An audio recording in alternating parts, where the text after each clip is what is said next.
Hello ভিয়াস, আসসালামু আলাইকুম।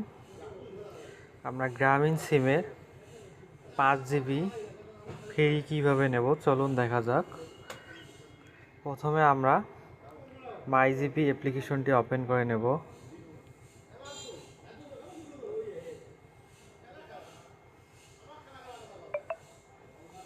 Open করার পর আমরা একটু নিচের দিকে স্ক্রল করব।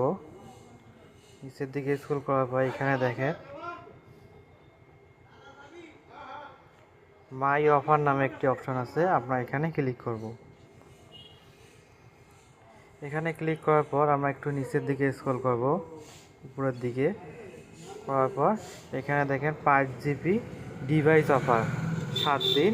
এখানে দেখেন টাকা 0 টাকা দেখাচ্ছে। আমরা এর উপরে একটি ক্লিক করব।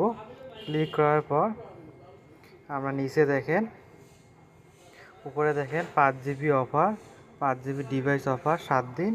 নিচে দেখেন কনফার্ম ফ্রেশার্স, এখানে আমরা ক্লিক করব। ক্লিক করলেই সাথে সাথে কিন্তু 5 জিবি ফ্রি পেয়ে যাব। এভাবে আপনারা আপনাদের গ্রামীণ সিমে 5 জিবি ফ্রি নিতে পারেন। ভিডিওটি যদি আপনাদের কাছে ভালো লেগে থাকে তাহলে আমাদের চ্যানেলটি একটি লাইক, কমেন্ট, শেয়ার এবং সাবস্ক্রাইব করে আমাদের পাশেই থাকবেন। এটা কিন্তু শুধু ডিভাইস অফার, আপনারা যারা গ্রামীণ সিম ইউজ করেন শুধু তাদের জন্য এই 5 জিবি ফ্রি অফারটি প্রযোজ্য।